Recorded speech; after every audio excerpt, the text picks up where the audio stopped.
Hello and welcome to this very special episode of Skeptic Takeout, where I'm going to be reviewing the recent debate I did with Dean Meadows over on Ethan Michael's YFN Atheist channel. If you didn't get a chance to watch it, you can go and watch it over in full on Ethan's channel. I think that will give you a better context for the kind of commentary I give on here. Thank you to Dean for having the debate. A huge thank you for Ethan for facilitating the debate. All the mods that we had in chat and everything, great friends of mine, and I'm really appreciative that they, came along and helped us along with that. As always, go and check Towhead, who do my title music out. Their link will be in the description, and I hope you enjoy this very special episode of Skeptic Takeout.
So tonight's debate centers around the question, are miracles evidence for the existence of God? Now, before I make my case, I just want to define a couple of terms. By miracle, I mean that is an event that would not have happened if the natural world were left to itself. And so by natural world, I simply mean a world that includes creatures and beings such as we are and other related beings, but nothing, radically different than what we encounter now. Right, from the outset, we've got...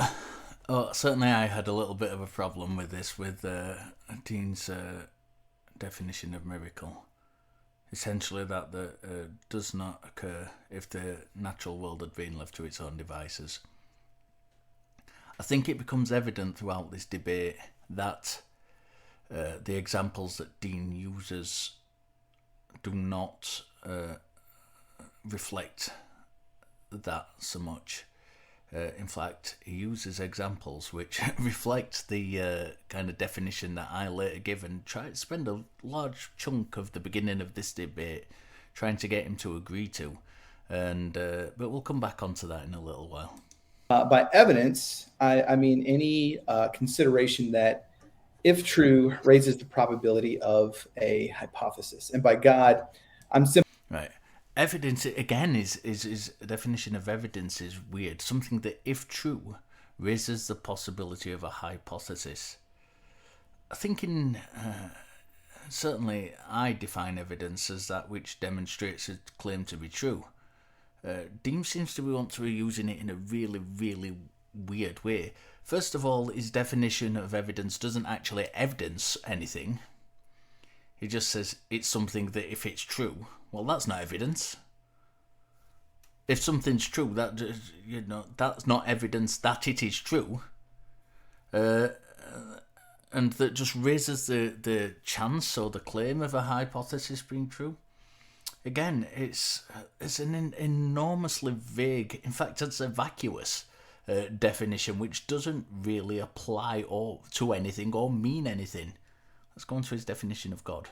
Simply appealing to classical theism here, general definition used in classical theism of being that possesses a particular set of attributes with regards to power, knowledge, and moral character. And right, again, this is a vague definition. I don't necessarily disagree with Dean's interpretation of the definition of classical theism. It is a little bit vague. Yeah, I think that's probably just the way he worded it. I've no particular problem with that. Interestingly, though, it's. I mean, I use a great deal of my time trying to get him to agree to the idea that miracles, the definition of miracles, at least partly, can relate to that being good, and he doesn't seem to want to agree to that. So I find this kind of a little bit strange that he's kind of saying miracles.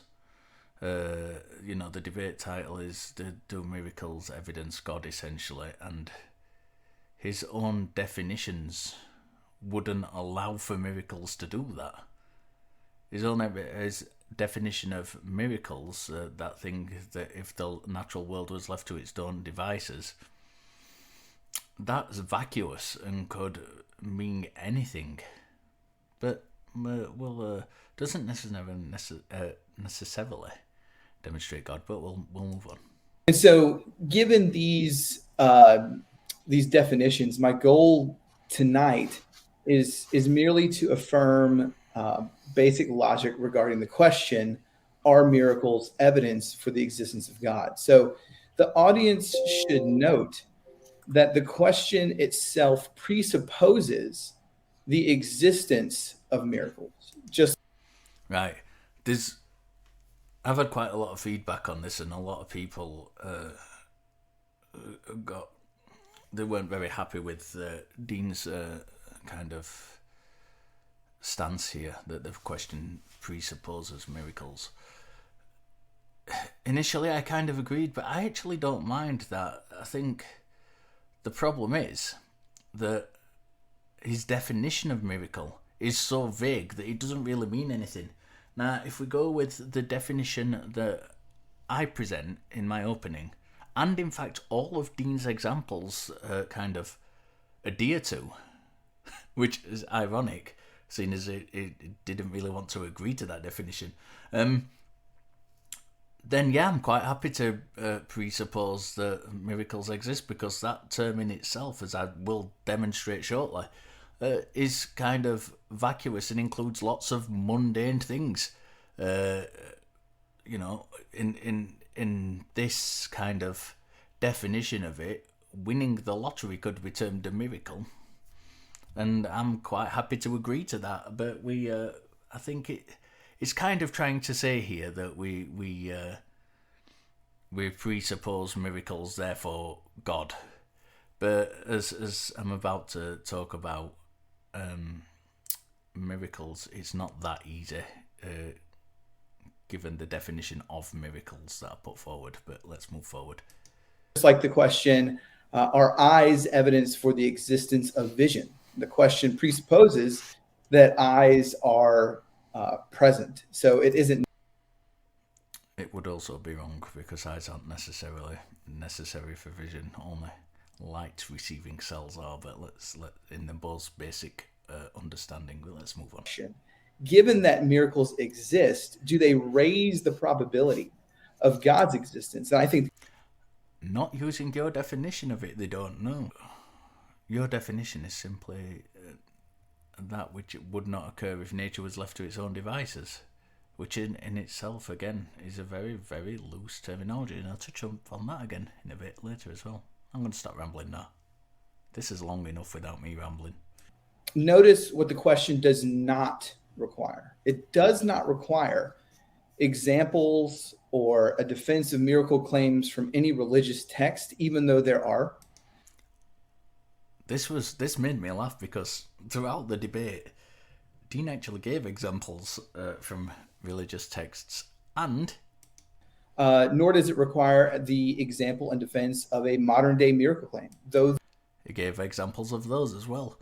In fact, he started off with examples of those, but let's carry on. If a miracle is an event that would not have happened if the natural world were left to itself, then we could suppose that in order to get the explanation right, there would have to be an appeal to something non-natural, something outside the order of nature. And so if... Now, I brought this up later on in the thing, and this confused me a little bit. What does it mean by if the natural world was meant to itself? It's not even defined that. Now, he did clarify it a little bit later on, but does that mean that just nature being left to itself, the wind blowing and the sea hitting the shore? Or does that include human endeavour and the things we create? What happens if we create a robot which then creates things on its own without our intervention? Is that the natural world? It did clarify that. I just wanted to point out that that's very, very vague in and of itself. This leaves Richard with one of two options that I can think of. First, he either has to use a non-standard definition of miracle. I found this ironic as well because, in fact, I was using a standard definition of miracle. I used the Catholic definition of miracle, which, as far as I'm aware, most Christians, when talking about miracles, do ascribe to. And in fact, Dean's examples themselves ascribe to it. Whereas Dean is using a very, very non-standard definition of miracle. I've never heard it referred to, and certainly the dictionary doesn't refer to it as that which would not occur if nature was left to itself. So I found this a little bit, shall we say, it poisoned the well a little bit to try and push this line, but let's carry on. Richard has to show how a non-natural event can take place but not raise the probability of the existence of God. This also was really frustrating because, as we will see as we move on, a non-natural event does not necessarily mean therefore God. You know, you have to look at other candidate explanations. Dean's using this as evidence that God exists, but he's not shown God exists. But he's using this as evidence that God exists. And he's using God as a candidate explanation when he's using this in itself to show as evidence that God exists. It's all a little bit, circular. Either way, if he redefines miracle, he's simply making just a bad philosophical move to avoid the implications of the discussion question. I'm glad you pointed that out, Dean, seeing as you're the one who's redefined miracle.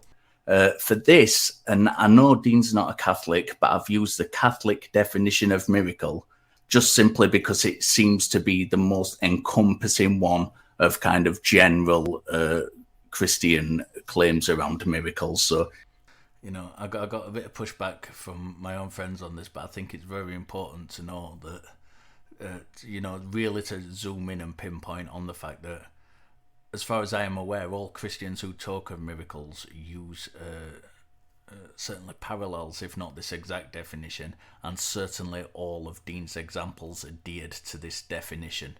So the Catholic Church defines a miracle as a sign or wonder such as a healing or control of nature, which can only be attributed to divine power. Notice the emphasis of only there. Only be attributed. And the whole point of this debate is to see if miracles are evidence for God. How do we know that that was God? Even if it was outside of our present understanding of how someone could come back from the dead, how do we know that there isn't a naturalistic explanation? How do we know that it wasn't aliens who've transported down and just used their magic alien life zapper on the person? I just want to point out here that what I'm saying, I'm not saying here that aliens coming and returning somebody to life is, highly likely. What I'm doing is just simply listing that there are other candidate explanations that it could be, rather than, and each of those candidate explanations needs demonstrating. But the point is that we shouldn't just say, this event has occurred, therefore God, without exploring other options as well. Right, so let's take the alien example just to begin with. Okay, we know that we know that life exists on planets because we have an example of it here. We know that there are other planets in the universe. We know that life on other planets can make technology. I made a mistake here. I shouldn't have said that. Again, props to my very helpful friends who pointed this out to me, who were watching this live. We don't know that there are life on other planets that can make technology. We do know that life can come on a planet because we have an example of it here, and we know that life can make technology because we have an example of it here. We also know that there are other planets. So that was what I meant to say. That was my mistake, and thank you to my friends who pointed that out. But when you talk about Sarah and Abraham having children in old age, Sarah was 100, Abraham was 90. I don't know of anybody in history that's ever had children at the age of 90 and 100. It doesn't mean it's not possible that they had children at that age. It means it's highly unlikely. And this is what I was talking about earlier. And again, Dean seems to be alluding to this as an example of a miracle. And yet it falls into the law of very large numbers as a subset of the law of very large numbers. Things that are highly unlikely doesn't mean they can't happen. And we'll return to this several times throughout the debate. But already, Dean is jumping from his definition of miracle to using the definition that I gave. And again, it's the definition, the reason I split my definition into three kind of categories is to demonstrate that it's, these things can. Whether they do or not is another question, but they can occur naturally. They can occur within nature. And as we remember, Dean's very definition of miracle is something that occurs, that happens if nature is not left to itself. So it's, I think these are very important points to kind of push and push and push. And, we do that. You talk about Jesus walking or turning water into wine. I don't know of anybody that at least I can recall that has changed water into wine. And all of these things are done not in isolation. They're not done in isolation. They're done with the backdrop of specifically Jesus. Jesus claims, at least in those religious texts that you're talking about, there's a theological narrative and a reason behind these particular things taking place. And these things are evidencing those claims. And yet we know that magicians can replicate that as a trick. So that is not a miracle. You cannot definitively say that's a miracle. We talked earlier about candidate explanations, and that someone is performing a trick that is a candidate explanation. Let's say that Jesus is let's just, for the sake of example, just to make it really simple, say Jesus himself penned the Gospels, just to make it really, really simple. And in the Gospels, he claimed that he's the Son of God, and he's going to, show this or evidence this by performing a miracle. And it turns water into wine. We know that can happen. We know people can do this. So what we need to show then is that Jesus, through some divine power, which is the definition of miracle that I gave earlier, and this is why it's so important, through some divine power did that, and didn't just do it. We know people can do that as a trick. Magicians do that. They do that in this day and age. You can, I'm almost certain you can search on YouTube and see people doing that. So you can say, how do we know that God's canon? We haven't established that God's possible. Well, if I came to you and we were, sitting around in England and you had a glass of water and I had a glass of water and I said, hey, I just want to let you know, Richard, that God loves you, that God cares for you. And I'm going to demonstrate to you why he does that. And I'm going to say, in the name of Jesus and Yahweh, turn the water into wine. I'm turning the water into wine. Would you say that if that took place, that raises the probability that God exists? Yes or no? No, because I know that magicians can appear to turn water into wine. We have people who can do that. We literally have people who can do that trick. So the fact that takes place, it tells me nothing whatsoever. about raising the possibility of God's existence. And can I just also point out, sorry, I'll let you speak. Yeah, go ahead. But you actually said you didn't want to assess any of the biblical claims during this, and then all of a sudden, when it comes to questioning it, you have to go back to the Bible to do that. No, I felt that was really necessary to interject, and he does it throughout. And this is what I was saying at the start. He disputes the definition of miracles I give, and yet he adheres to the definition that I give of miracles in every single case. He's just said there. Would that evidence Yahweh? Would it evidence God for you? And yet his own definition, something that if left to itself nature wouldn't do, doesn't evidence God. So is on one hand he's trying to reject my definition of God, or certainly not adhere to it, but on the other hand at every turn he is adhering to it. And the only conclusion I have for him doing that is that he doesn't want to be pinned down into using that, because his definition is so vague, it allows him to get away with so much more. I don't have to. I'm just saying, you said, well, you made the point that God's not a candidate. And I just used the examples that you mentioned. No, I didn't say he wasn't a candidate. I said, how do we establish that he is a candidate? Right. This is the first of a couple of occasions where Dean makes the point that I've said something specifically which I didn't say.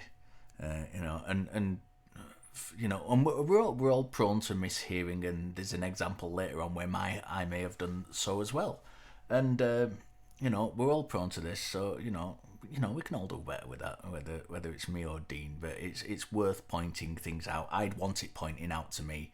I'm sure Dean wants it pointing out to him when he's made such a mistake. Given even the Christian definition of them. I would reject the Catholic definition of a miracle.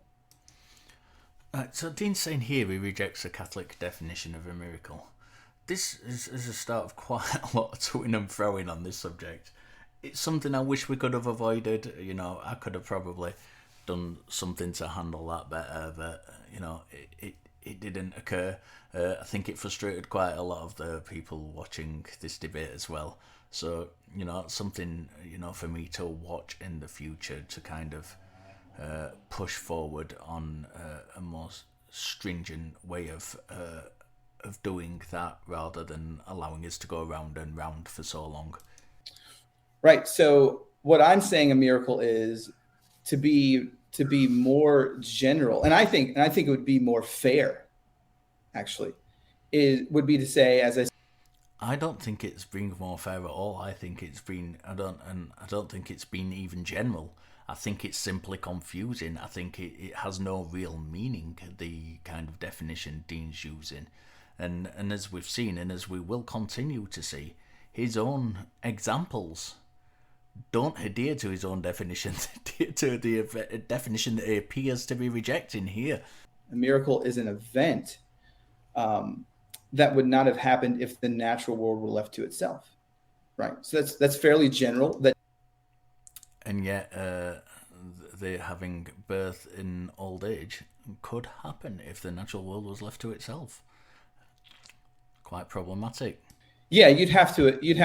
Well, that's why you would do the investigation of the particular claim, right? You would say, hey, if you said, but again, that's something you said we didn't need to do during this debate to define a miracle, and yet it seems as we actually dismantle this. Miracle. No, you're defining the miracle as this particular thing. But what I'm simply saying is the question itself. This is enormously frustrating when you're talking to someone, and the saying on one hand you should presuppose a miracle. But then on the other hand, saying, well, actually, we do have to investigate them. Yeah, no, we have to investigate them. It makes having these conversations very difficult, and it's where things start to kind of circle around, and this could have all been avoided by Dean simply saying, yeah, the examples I'm giving adhere to that definition, and I'm happy to use that. I see, and here's where I disagree with the Catholic definition, is while I affirm biblical miracles, I think that there are things that can take place that someone might say is a miracle, but really isn't a miracle, right? He goes way off track here. This is like really kind of, this is where you really get to people moving the goalposts to avoid answering a simple question. I think he realizes at this point that what his definitions are doing is actually, affirming the Catholic definition that I gave. And yet he doesn't want to go there. So he now goes off into this kind of, I'll skip this part, but he goes off into a long spiel about people say miracles occur that aren't really miracles. That's not what we're talking about. It's entirely irrelevant to the discussion, but it's kind of a way to shift focus away from the fact that, actually, you've been pinned down a little bit. It's not going to affect the conversation. It's only going to enhance the conversation if you just admit that, yeah, actually, I am attributing it to a god. That's what it's about. But do you think a biblical miracle can only be attributed to a divine power? Yeah, I affirm that biblical miracles, yes, thankfully we finally get to the yes. I do actually think it can only be attributable to divine power. So you do agree with the Catholic definition then? That's all we needed to hear. That was a lot of time wasted. See, that depends on what you mean by miracle again. Okay, if we're going by the Catholic definition that it's only attributable to God, which I pointed that out simply because,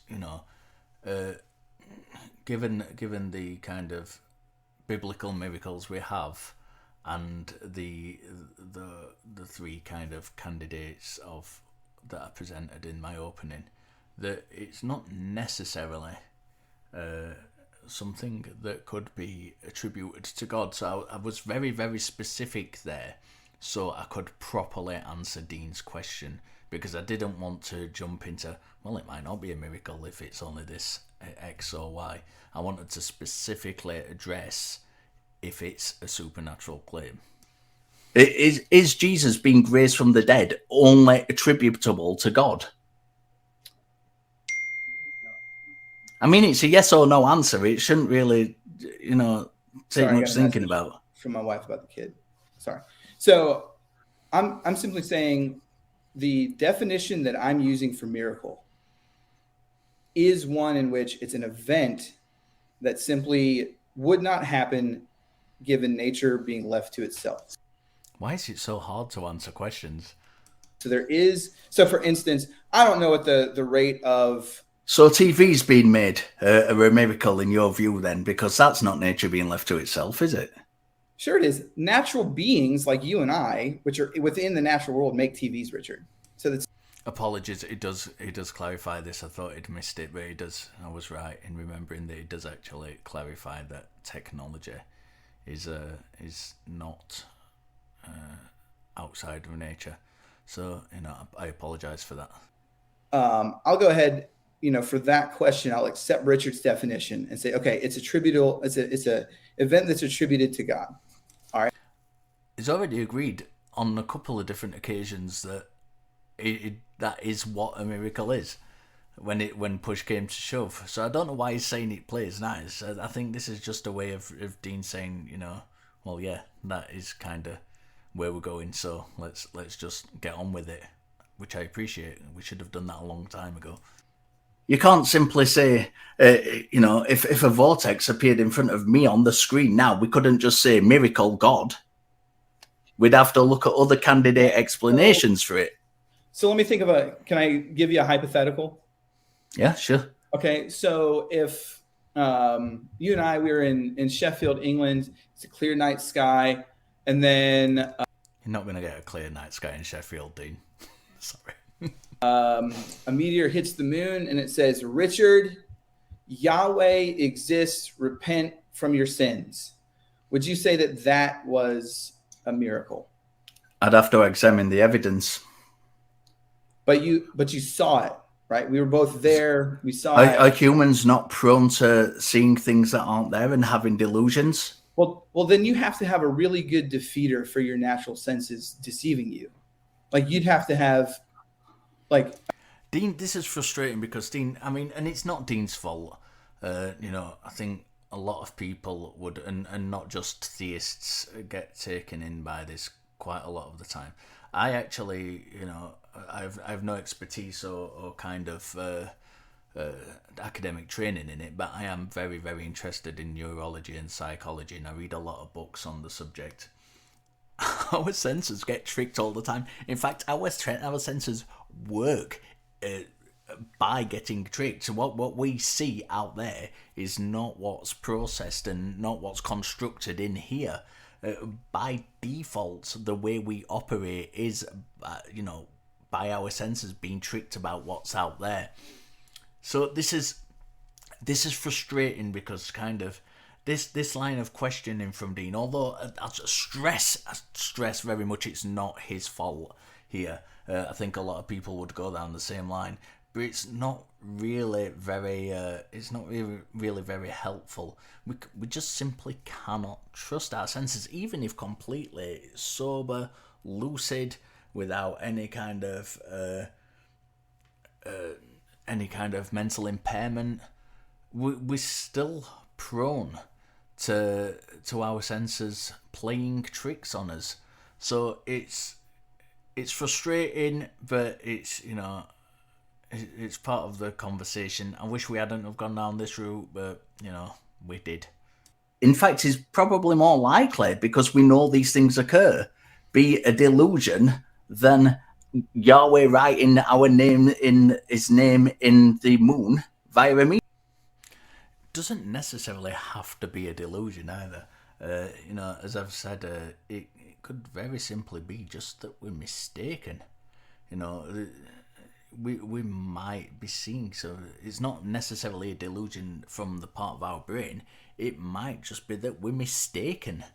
So then really what you're saying is I reject miracles. What I'm saying is we'd have to investigate the event. It's not enough. It's really, really poor quality thinking to just assume that it's a miracle and it's from God just because we believe it has happened. This is, again, you can see my frustration here because once again, we've got kind of Dean lowering the bar of what a miracle is.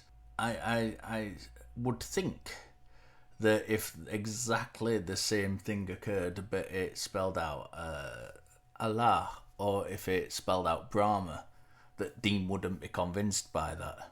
And, maybe I should have asked him that, but all good things in hindsight. But I don't know, because we'd have to investigate the thing. So you don't have a standard. So how can you say... This is frustrating because Dean, and he says this in his closing, saying I don't know, it's like there's some kind of flaw. First of all, that's not a flaw. Saying I don't know is a good thing to do if you genuinely do not know. Even if it's something simple like, what's 5 times 5? If you don't know, saying I don't know rather than just pretending you do is always a good thing. And then you go and you kind of do your research and you learn about it. I found that frustrating because I said there I don't know about a standard, but in fact, with those things, the investigation itself, the other candidate explanations are standards by which we can go by.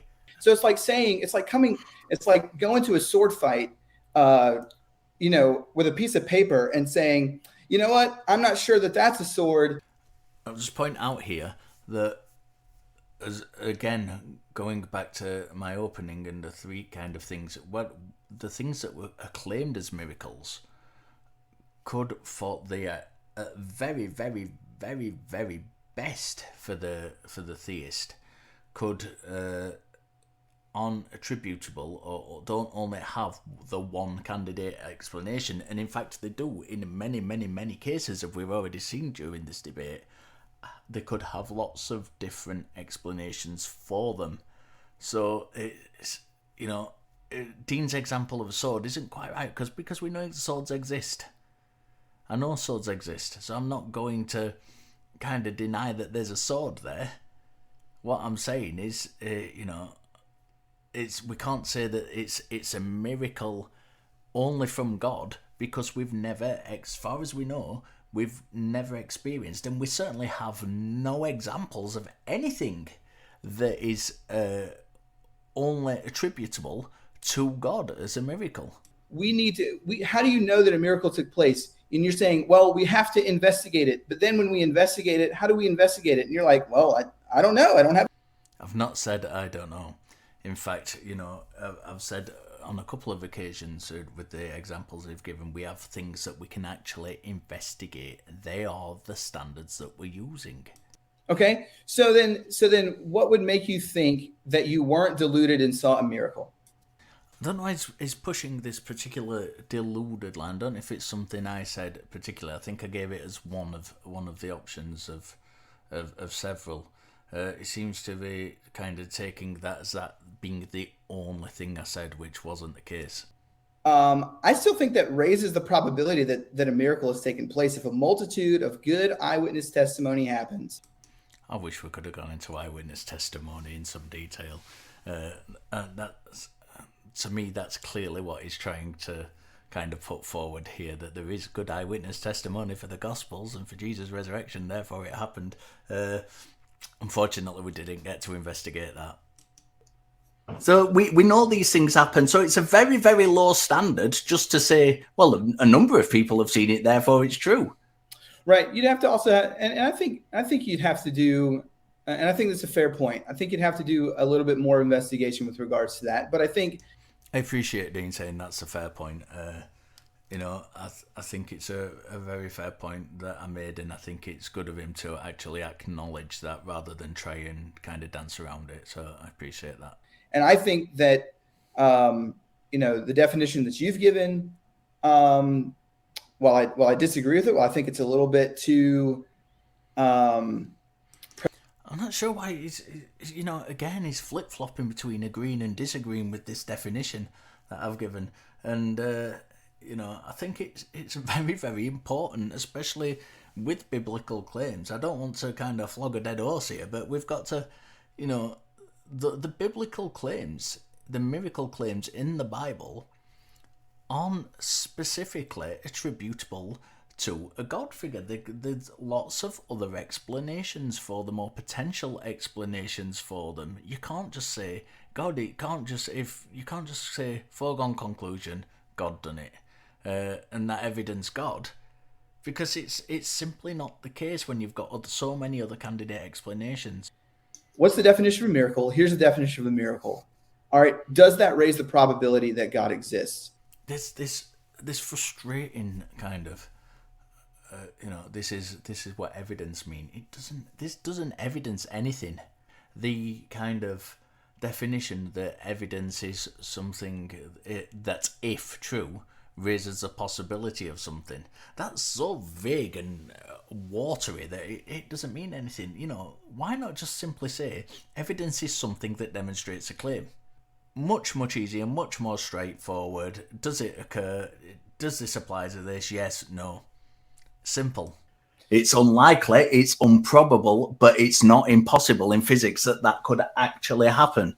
But it is Dean showing his and again, it's I read a lot of science books, so I'm kind of familiar with this stuff.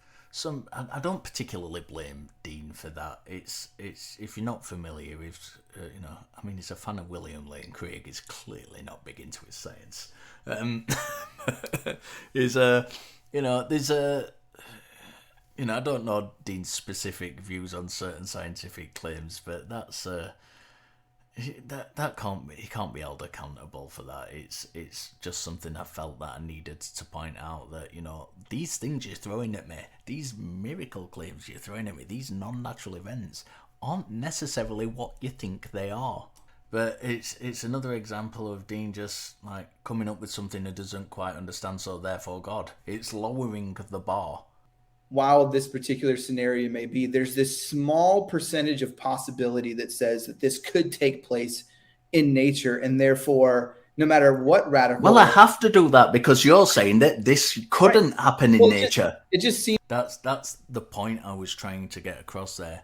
When Dean's argument is that this cannot happen in nature, therefore God, the fact that there is a possibility, no matter how slim, that it can happen, defeats that argument completely. Right. I'm not arguing for the Christian God. That was in my opening. I'm not arguing for that.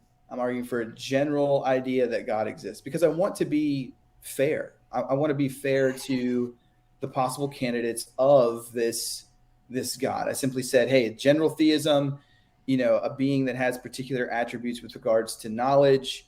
I actually think that's more frustrating than just simply saying a Christian God. When you're talking about general theism, what does that even mean? He said at the start that he was arguing for the God of classical theism. There are gods in general theism that don't fall into that category. So what exactly is it he's arguing for then? If he's only arguing for general theism, and certainly the specific claims we've been talking about don't evidence a God of general theism. They evidence a specific God as related to in the Bible. The example of even the extreme example of the meteor hitting the moon, the example of the water in the wine turning into wine. They evidence a specific God. So I don't know where this argument of general theism. It's not helpful. It's not helpful. It doesn't particularly help your case, and it doesn't at all help the conversation along. If we have a yardstick by which to measure a miracle claim by, a specific miracle claim, and other traditions have that same yardstick met, but they are contradictory gods or contradictory traditions, then that is a problem even if miracles are true, is it not? So, one, I would just say, I think that's outside of the scope of the discussion. That really frustrates me. You keep saying this is outside of the scope of the discussion, and we've already touched upon the things that you're saying outside of the scope of the discussion aren't outside of the scope of the discussion. The scope of the discussion is do miracles evidence God? Now, if you've got miracles of several different religions, which all meet the criteria, but are all conflicting God claims, then this is a real problem. It's not at all outside of the scope of the discussion. It's vital to the discussion. So do you I shouldn't, I'll just clarify, I shouldn't say out of my scope to imagine, because I can imagine some pretty wild things. But I mean, within the realms of what we actually know and experience. I think that's very important to kind of do that, to correct yourself if you catch yourself make a mistake. I made a mistake earlier on, and I said my friends had corrected me about them. I think correcting yourself mid-flow is very, very important. And I encourage more people to do so. Not saying that they make it certain that God exists. I'm simply saying it raises the probability. What that probability is, I'm not sure. I'm no mathematician. I don't do Bayes' theorem either. How can you my very good friend, student Dr. Ben, I think he asked this question during the questions and answers, which I'm not going to go over in this because a lot of them were just towards Dean, and I think that's unfair to Dean when it's talking to someone else and not me. My friend student Dr. Ben did ask about probability, and I think it became evident during Dean's answer to that he didn't really understand probability, and that's. When you're talking about your whole thing of evidence is something that raises a probability, and you don't even know how to work out probability, then what is that evidence even to begin with? How is that evidence when you don't even know how to kind of assess it via the definition that you've given? I'd like Dean to respond to that particular question himself, and I don't want to speak for him, so I'll leave that where it is. Would you say that's enough to say that the resurrection account occurred as a historical thing, as a standard? Right. So in general, I would say that I don't know that it would be enough. This is really frustrating here because Dean's kind of listing a set of criteria which are just sub-criteria to what I've just presented, which don't actually change the kind of scope of my argument whatsoever. But in doing so, and I appreciate that he's trying to give a little bit more detail, and I've no particular problem with that. Unfortunately, what it does is it moves it stops the kind of flow of the argument I'm making, and I never actually quite get to present the argument in full, and I have to kind of abridge it later on, which is a little bit frustrating for me. Right. So, but what is it then that does make you believe it? Because that is kind of the criteria given in virtually every conversation I've seen, even with yourself. No, when you drill down to it, that's the criteria. People writing things down and believing that it's true doesn't make it true. That was not what I said. That was not the thing that the only point of that was part of that point 4, I think it was, where I said that the people who wrote it down believed it to be true. That wasn't the whole argument. It seems to be focusing on one tiny little piece of the whole picture. And this is criteria that I've heard Dean and other apologists use, in fact other Christians use in general, as to why they think the resurrection was an historical event. Well, we have a specific miracle claim here. We don't have to jump to a different one. We have a specific miracle claim we're talking about. No, I'm simply using examples to drive home the point. Like, this is why I think the resurrection is true based upon the criteria that I'm setting out, and using examples to support that. So, this criteria does in fact align with the 4 things that I gave. It's just more details therein. So I appreciate Dean going into this, but it doesn't necessarily undermine the thing I actually presented to begin with. So I'm just simply saying, distance of the event, the opinions. Does the miracle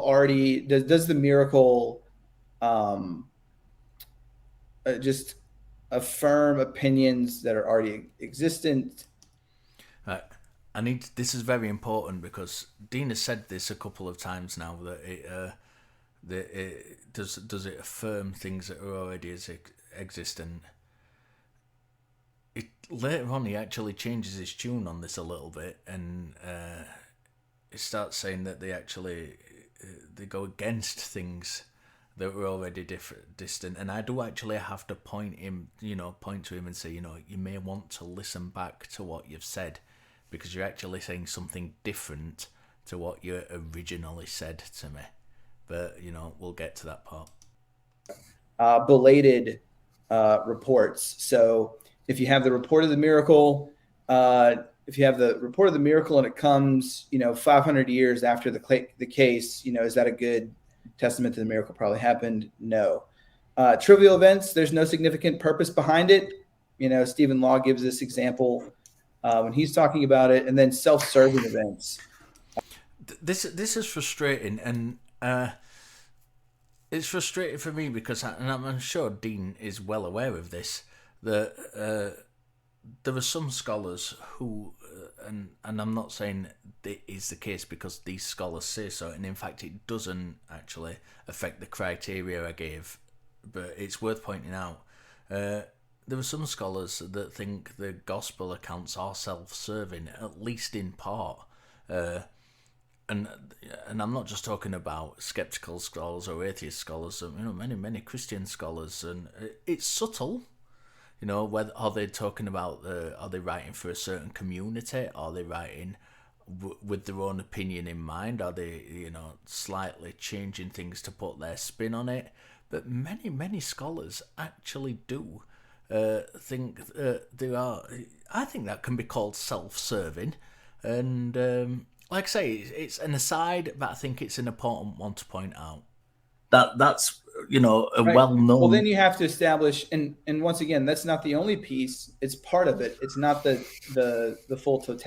That's frustrating, because rather than address the particular point, it says, well, that's not the only piece. As if, well, it doesn't really matter if that's wrong because there's other stuff as well. Well, it does matter if that's wrong because it's part of the thing you're using to kind of evidence it.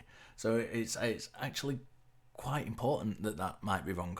That many scholars say dates back to 7 to 10 years with regards to the event of Jesus' supposed resurrection. So that's a bit lenient, I think, on your part. I think the generally accepted date is the 50s, and I made a mistake here. Very important to point out our own mistakes. I was talking about Paul's letters in general. The creed does date from maybe even before 10 years. Paul did amend some of the creed afterwards, and that's what I was I was referring to Paul's letters, and when I talk later on in the video about things, that's what I was referring to when I said Paul's based it on earlier writings. He actually amended some of the lines himself, although the creed does deem was correct in that respect. So Paul's simply relaying early oral creed, which by the way, let me get your opinion on this. What do you think the purpose of creeds are? I think Dean's is trying to throw the ball away here, because the point I was trying to make was that the order of events and the things that were related did not match the gospel accounts. That was my point. That a creed doesn't have to have things in a certain order and things like that is somewhat irrelevant to this. I mean, the creed specifically says regarding the order, he was buried, that he was raised on the third day according to the scriptures, and that he had appeared to Peter and then to the 12. After that he appeared to more than 500 of the brothers at the same time, most of whom are still living, which attests to the early date of the writing of the creed, though some have fallen asleep. Then he appeared to James, then to all of the apostles, and last of all he appeared to me also, as one abnormally born. That's from 1 Corinthians 15. That's from the New International Version. It wasn't the version I was using during the debate at Dean's request. It's just the one I have to hand now. That it's important to the creed is somewhat irrelevant. The point I was making is that the list of events given, and it seems quite definitive that that's the order that the events occurred in, differs from the gospel, and that was the point I was trying to make, and that is the important point. And so, as long as you have a creed that establishes that, this is the case, but I don't see why. Hold up 1 second. I don't see why the mentioning or not mentioning of Mary Magdalene is of significance if the purpose of the creed is just to capture a general idea. But he's actually describing his experience. In 1 Corinthians 15, he's passing down something that he got from that was delivered to him. That's not his experience in 1 Corinthians 15. That is experience. He's talking about his own. At the end of that verse, he talks about his own account. And yeah, Dean's correct here in saying that was delivered to him, but it's talking about it. It's relating that in light of his own experience, and he does talk about his own experience in there. And I think it's very important that we're saying, let's look at it this another way. The Gospels aren't eyewitness accounts. They are relating the accounts of the eyewitnesses. Yet, the Gospel accounts are used all the time by Christians, indeed by Dean himself, as evidence of the resurrection, as factual recountings of what actually happened in history. Paul's doing exactly the same thing there, exactly the same thing. Yet, Dean's trying to distance that, saying, well, it's just part of a creed, so it doesn't really matter the order of events. Yes, it does. And the fact that it's a recounting of an event is no different to the Gospels. It's absolutely no different to the Gospels, and I think I touch on that, further on. But if I don't, I think it's just very important to point out that the Gospels themselves are recountings of other people's experiences, exactly the same as that. If it's good enough for the Gospels, it's good enough for the Creed. Richard, I would never affirm that just because somebody wrote something down and they believed that it was true, that that's necessarily so. Like that. That is not the criteria I gave it. It's the last part of the criteria, which Dean agreed with, was that people wrote it down and believed it, but that was not the criteria in total. That was part of the criteria, every step of which Dean agreed with, and then he focused on that one part to kind of say, well, no, I don't agree with that. I can agree with you in general and then disagree with you on specifics, right? But he didn't disagree with me on the specifics.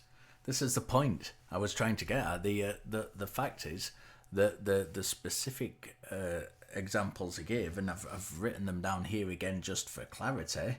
The miracle complaints confirm the opinion that were already established. Can it be explained by natural events? Is it self-serving? Is the claim distant from the end event, etc., etc.? They are, none of those things undermine those criteria I gave and that he agreed with. And in fact, when we look at that as yardstick, including Dean's own criteria, they do apply to miracle claims of other religions. No, I said the miracle claim drives against opinions that are already held. I think you should perhaps watch this back, because when you first said, I second me, you should perhaps watch it back, because that is what you said, and I think you said it twice to begin with. You may have just misspoke. Dean may have just misspoke, and I think that's entirely possible. He did say it. Islam doesn't claim that Jesus died on the cross and rose from the dead. This was another immensely frustrating part, and I understand that Dean might have been just simply asking for clarification here and not making that claim, but it did seem very much like he was saying, well, that's a load of crap, because no other religion claims that Jesus died and rose from the dead and was God.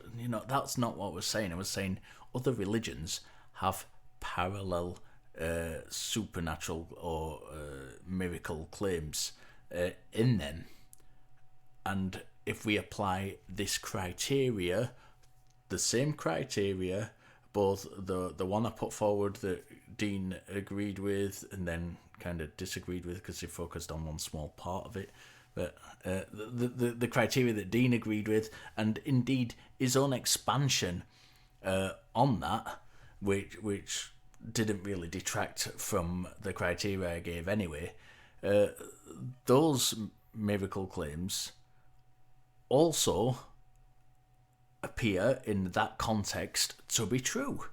So you've got this huge difficulty where Dean's saying, if the resurrection is true, if the resurrection is not true, Christianity is false, and the implication that it is true, so it's not false.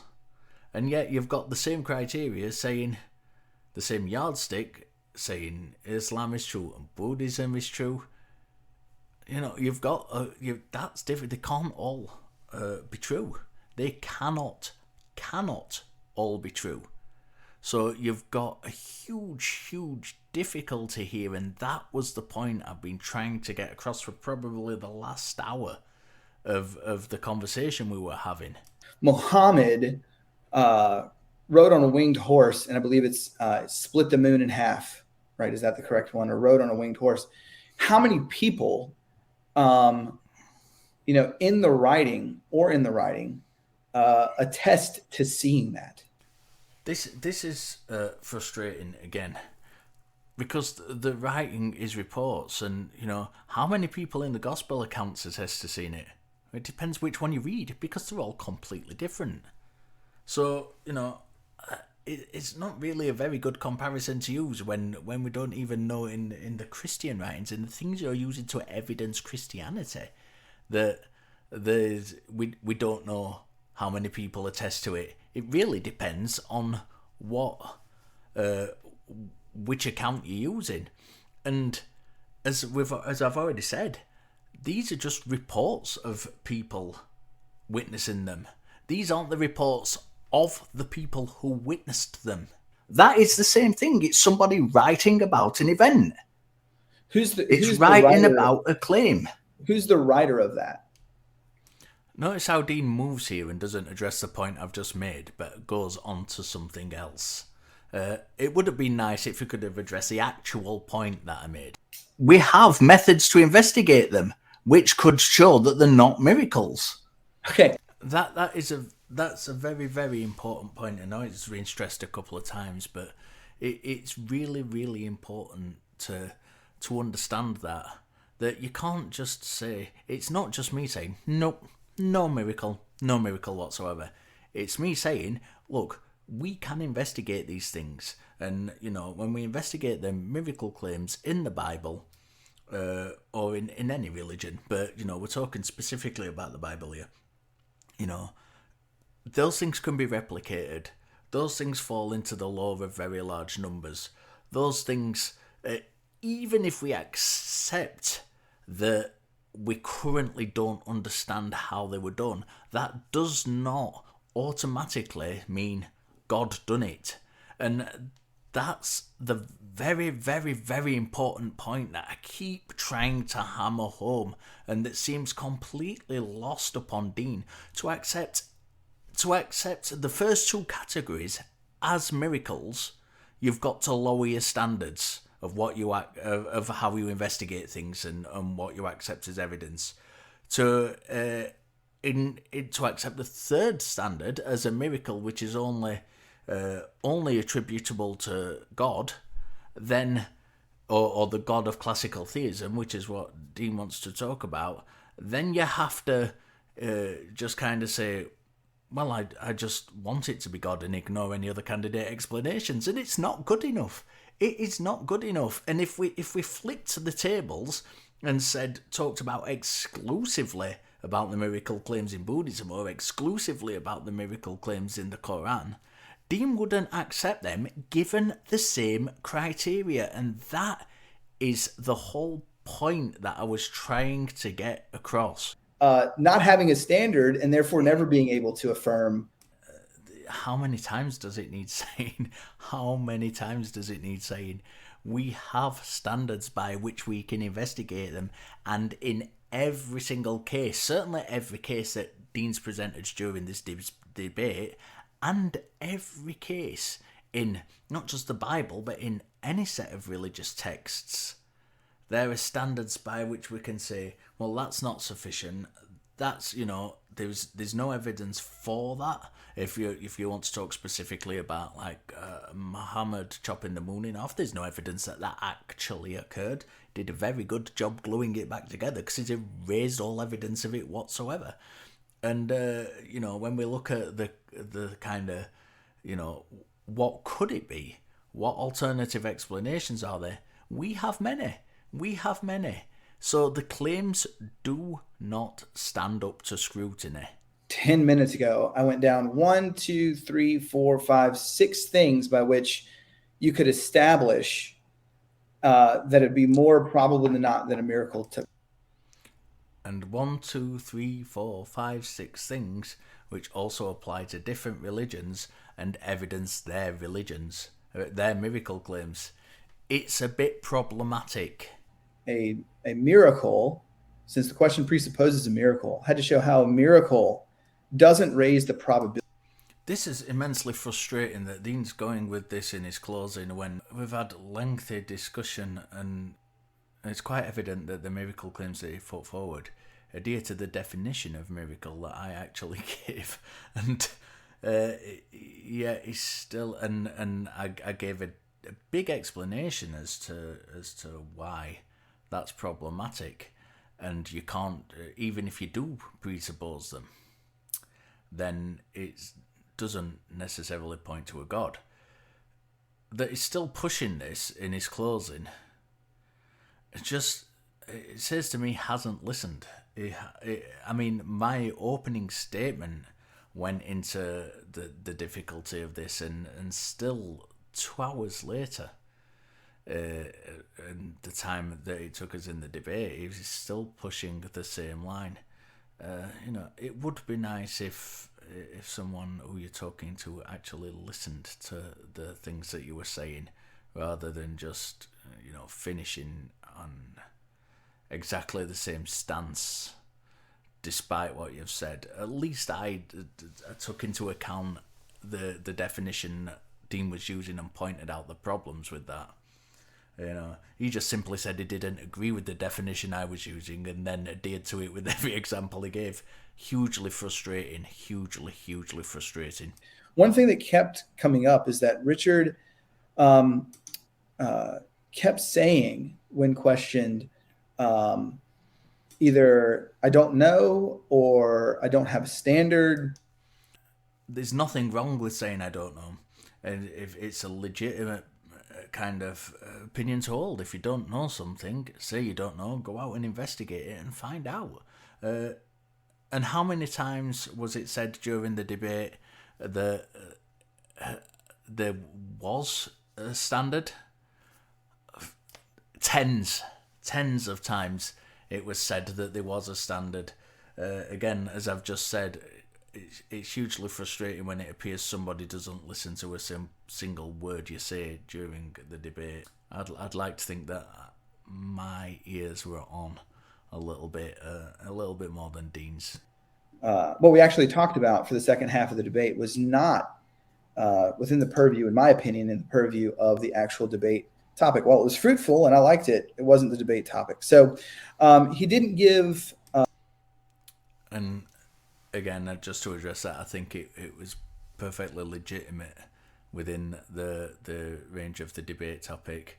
If you're talking about whether miracles are evidence of God, I think assessing those miracle claims and seeing whether other religions meet that same criteria is very, very important. And I've said it a couple of times during this commentary as well, that we have to look at those things, and because there is a very, very serious for the believer, a very serious consequence if those things meet that criteria, and you have contradictory claims which appear under your set of standards to be true. We don't know that these things even make God a candidate for miracles. And then he listed things like aliens or whatnot, but he never gave any evidence for why those are more probable than. And again, I did give criteria for and evidence for why those things are more probable. We know that life has come about on this planet. We know that there are other planets. We know that life that has come about can make technology. Those things are all things which make, specifically that was in reference to resurrection from the dead. Those are all things that make them more likely as a candidate explanation than God, which we don't have evidence for. Well, I hope you enjoyed that. Once again, thank you to Ethan, thank you to all the mods, thank you to Dean for taking part. Go and check out the full debate over on Ethan's channel. Thank you for joining me, and I will see you next time.